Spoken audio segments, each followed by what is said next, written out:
बिस्मिल्लाहिर्रहमानिर्रहीम। Website career कारवा से मैं हूँ खालिद इरशाद सूफ़ी और इस वक्त मैं मौजूद हूँ मज़न लाहौर में। ये एक रेस्टोरेंट है ट्रेडिशनल फूड के नाम से और मेरे सामने मौजूद हैं फैसल वड़ाइच और उनके भाई मुगीस वड़ाइच साहब। इस रेस्टोरेंट की खूबी क्या है?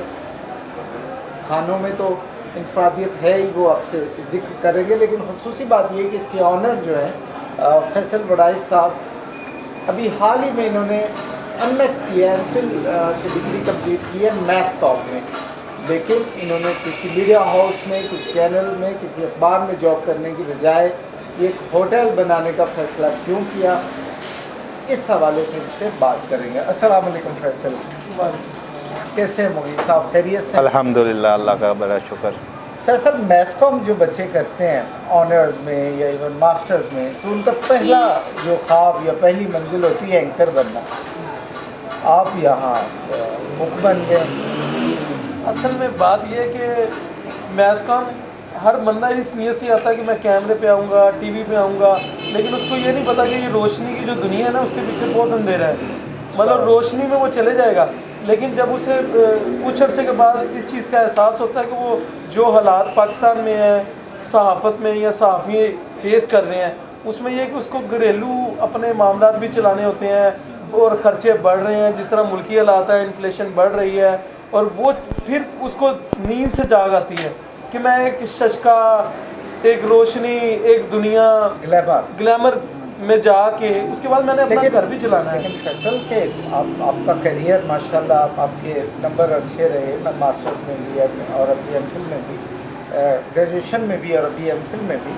तो ये बताइए कि आप जैसा बंदा अगर मीडिया में आता है किसी भी कैपेसिटी में, आप रिपोर्टर बनते या एंकर बनते, तो क्या आप कामयाब ना होते? बिल्कुल ज़रूर, इंशाल्लाह। लेकिन वजह यह कि कामयाबी ये भी है, एजुकेशन जो होती है वो आपकी। अब मैं मैथ्स कम्युनिकेशन में गया क्योंकि मेरा ये था कि मेरी कम्युनिकेशन अच्छी हो, कल को मैं मार्केटिंग करूं, पीआरओ, क्योंकि मैं बिज़नेस में आना चाहता था, मेरा माइंड ही बिज़नेस में था। अच्छा, अगर मैं जॉब करता तो वो मैं किसी का एम्प्लॉई होता।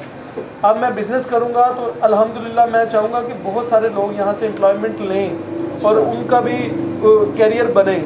और मैं तो ये भी कोशिश करता हूँ कि अगर कोई बंदा आता है उसे कहता हूँ कि ट्रेंड हो और आगे अपना कैरियर बनाओ। बहुत अच्छे फैसल माशाल्लाह के मैथ्स कॉम की डिग्री करने के बाद भी फैसल ने ये फैसला किया कि वो अपना रेस्टोरेंट करेंगे। बज़ाहिर ये बड़ी दो मुख्तलिफ चीज़ें, लेकिन फैसल को जो एक सपोर्ट मिली वो ये भी कि इनके बड़े भाई जो है वो ऑलरेडी कुक है।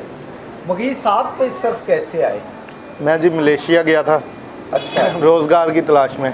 वहाँ पे कई छोटे मोटे रेस्टोरेंट्स में काम किया, लेकिन काम जहाँ भी करता था हालात बड़े नॉर्मल से थे। तो साफ एक चीज़ ज़ाहिर आई कि जो जिसके सर पे रेस्टोरेंट चलता है वो है कुक।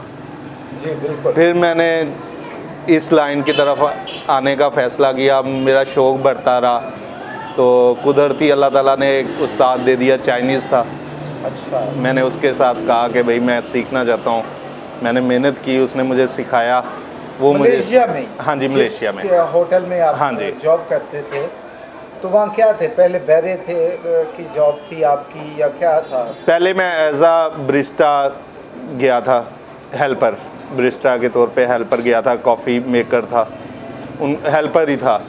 लेकिन जब मैंने देखा कि ज़िंदगी तो इस तरह नहीं गुजरेगी कि पूरी उम्र इस तरह पीछे होके कॉफ़ियाँ बनाता रहूँगा, या देखा कि रेस्टोरेंट में सबसे मेन जो होता है वो होता है कुक, और उसी के सर पे सारा रेस्टोरेंट चलता है। इसलिए मेरा शौक़ बना, मैं कुक लाइन की तरफ आया। तो अल्हम्दुलिल्लाह वहाँ पे मेहनत की। एक दिन वहीं से ही स्टार्ट लिया, वहीं से सारा लर्न किया, और उसी रेस्टोरेंट में बाद में मैं एज आ इंचार्ज काम करता रहा, एज आ शेफ़। बाद में उसी रेस्टोरेंट की 7 से 8 ब्रांचेस मैंने अपने हाथ से खुलवाई, और बाद में सब 7-8 ब्रांचेस का एज आ हेड शेफ़ में काम करता रहा हूँ वहाँ पे। तो मुगीस फिर पाकिस्तान क्यों आ गए? पाकिस्तान अपना मुल्क अपना होता है, ये भी माँ बाप से दूर और बहन भाइयों से दूर दिल तो नहीं लगता। अच्छा। तो वहाँ पे हम पूरी ज़िंदगी भी गुजार दें तो आपका नाम रहता है फॉरेनर्स। अच्छा। इसलिए वो चीज़ जो है आपको महसूस होती है जब आप एक लंबा अरसा गुजार लेते हैं कि भाई ये फॉरनर है, अच्छा फिर आपने कहा कि अपने मुल्क में ही जाना जब बेहतर आप पाकिस्तान में आए हैं तो आपने किसी बड़ी रेस्टोरेंट चेन या होटल चेन को क्यों नहीं ज्वाइन किया? है। मैं जब आया मुझे ऑफ़र थी एक बड़े रेस्टोरेंट से ही, अच्छा लेकिन यहाँ आके जब मैंने वर्करों के हालात देखे कि कोई वो भी एक आपका फ्यूचर नहीं है, अच्छा मैंने अपने भाई के साथ मशवरा किया, उसके साथ बातचीत की, इसने भी कहा कि हाँ भाई हमें अपना ही कारोबार करना चाहिए, इसलिए हमने अल्लाह का नाम लेके शुरू किया दोनों भाइयों ने। अब तो जी जी फैसल, आपने इंस्पिरेशन अगर आपके भाई कुक ना होते फिर भी आप कोई ना कोई बिजनेस करते?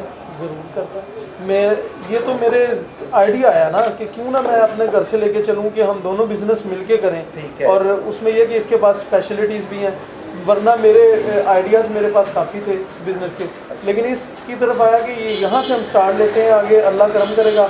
और मैंने फिर एक ब्रांड का नाम सोचा है और मेरी जो उम्मीद है मुझे यकीन है अल्लाह पे कि हम इसको रजिस्टर्ड कराएंगे पाकिस्तान में। उसकी वजह यह है कि हम कोई जब खाने आता है वो फूड देते हैं कि इतने पैसों में आपको एक रेडी या ढाबे से वो फूड मिलता है, लेकिन हम उसे क्वालिटी इतनी अच्छी देते हैं कि हमें अभी उसमें इतनी बचत नहीं है, लेकिन हम चाहते हैं हम क्वालिटी फूड दें, वो फूड दें जो हम शौक से कॉन्टिनेंटल पे जाके खा सकें। ब्रांड नेम क्या आपका? हम अपने ट्रेडिशनल फूड के नाम से जाना चाहते हैं। अच्छा, आप सिंपल ट्रेडिशनल फूड ही के नाम इसमें ट्रेडिशनल चाइनीज़ और ट्रेडिशनल पाकिस्तानी और मुख्तलिफ ट्रेडिशन के फूड इसमें एडिशन करेंगे हम आगे जो आगे जाएंगे। अच्छा, अभी पाकिस्तानी डिशेस कौन कौन सी आप यहाँ ऑफर कर रहे हैं? इस वक्त हम ट्रेडिशनल एक बनू बीफ पुलाव है वो दे रहे हैं, और बनू बीफ पुलाव हम ये जो वो एक मारूफ ब्रांड है जो मलंगजान हम उनसे ले रहे हैं, उनसे लहा के हमने फ्रेंचाइज उनकी बीफ पुलाव की ली हुई है। अच्छा, आगे हम अपना जो देंगे उसमें हम सज्जी लेके आएंगे जो लाहौर में बड़ी स्पेशल होगी। अच्छा, वो सज्जी इंशाल्लाह यहाँ पहले नहीं मैंने खाई और अभी तक नहीं खाई, वो लेके आएंगे। फिर हम फिश लेके आएंगे, लेकिन हम इस वजह से स्लो एंड स्टडी चल रहे हैं कि हमने अपनी क्वालिटी मेंटेन करनी है। ये नहीं कि हम एकदम एक सारी चीज़ें ले आएँ और लोग वो क्वालिटी खाएं और कहें कि ये टेस्ट नहीं है। ओके, यानी आप एक ट्रेडिशनल फूड का हब बनाना चाहते हैं, एक ही छत के नीचे आप चाहते हैं। फिलहाल चाइनीज़ में आपकी जो एक्सपर्टीज़ है वो क्या क्या ऑफ़र कर रहे हैं इस होटल में? चाइनीज़ में इस वक्त तो हम ऑफ़र कर रहे हैं Manchurian, black pepper, shashlik, chilli dry, वो बीफ में भी चिकन में भी, और कुछ हमने ऐड की हैं थाईलैंड का फूड है, Pattaya fried rice, Thai fried rice, जो बंदे सॉस के बगैर इकनॉमिकल पीपल्स खाना चाहें उनके लिए वो हमने डिश रखी हैं। और ये वो सारी डिशेस हैं जो आपने मलेशिया में रहते हुए सीखी हैं हमारे? बिल्कुल बिल्कुल ठीक है। और लोगों का रिस्पांस कैसा है? रिस्पांस माशाल्लाह अल्हम्दुलिल्लाह हमारे 95% कस्टमर रिपीट हो रहे हैं। 95% बिहेव ऑन टेस्ट। अच्छा अच्छा, क्या आपका टेस्ट आप खुद करते हैं सारा? अल्हम्दुलिल्लाह मैं सारा खुद मैनेज कर रहा हूँ। फैसल, आपने बिजनेस में तो साथ हैं, आपका रोल क्या है इस बिजनेस में? मैं सब कुछ करता हूँ, एक वेटर भी हूँ, कैशियर भी हूँ, कई दफ़ा कुछ इनकी हेल्प करनी पड़ जाए तो मैं इनका शेफ का हेल्पर भी हूँ। कई दफ़ा मुझे वो डिलीवरी देने जाना जाए मैं वो भी डिलीवरी बॉय भी जाता हूँ। और उसके अलावा अगर देना सर्व करना पड़ जाए डाल के बीफ पुलाव वगैरह वो भी मैं देता हूँ। उसके अलावा जितने भी क्लाइंट्स हैं उनको पानी बोतल सब कुछ सर्व करता हूँ जब मैं यहाँ होता हूँ। अपनी तरफ से मैं अपना पूरा दे रहा हूँ, आगे अल्लाह खैर करे। उम्मीद है आप पढ़े लिखे हैं और आपका जो फूड की कुकिंग का जो प्रोसेस है और आगे सर्विंग का इस सारे मराहिल में आप हाइजेनिक जो है और सफाई सुथराई का जो एक म्यार है उससे मलहूज़ खातर रखते होंगे। बिल्कुल ज़रूर, हम खाने में क्वालिटी बिल्कुल कंप्रोमाइज़ नहीं है। कोई चीज़ में थोड़ी सी भी कमी बेशी हो तो हम उसको रोक देते हैं, हम कस्टमर को नहीं देते। फिर चावल गोश्त एक एक चीज़ हम फ्रेश ताज़ा डालते हैं उनके अंदर। और सबसे बड़ी चीज़ जो कि हम लोगों के सामने चाइनीज़ जो हमारा बनता है लाइव बनाते हैं कि सबके सामने क्या डलता है, क्या डाल रहे हैं, क्या चीज़ें फ्रेश वहाँ सामान यूज़ करते हैं, चिकन वगैरह, और रेट हमारे बिल्कुल इकोनॉमिकली है। अच्छा, आपने पहले भी जिक्र किया कि रेट का, अगेन के रेट्स हैं क्या, आप शेयर करें हमारे साथ। बीफ पुलाव हम 450 रुपये किलो तोल के दे रहे हैं, जिसमें बोटियों की मकदार इतनी ज़्यादा होती है कि अगर आप अकेला गोश्त खरीदें तो उतने का गोश्त ही आएगा जितने आपको एक प्लेट के अंदर हम देते हैं। हाफ़ के जी 230 रुपये देते हैं, अगर कोई कम खाना चाहता है 120 रुपये पाव भी देते हैं तोल के। तो वो 120 वाली जो प्लेट है या जो क्वांटिटी है वो एक आदमी के लिए काफ़ी होता है?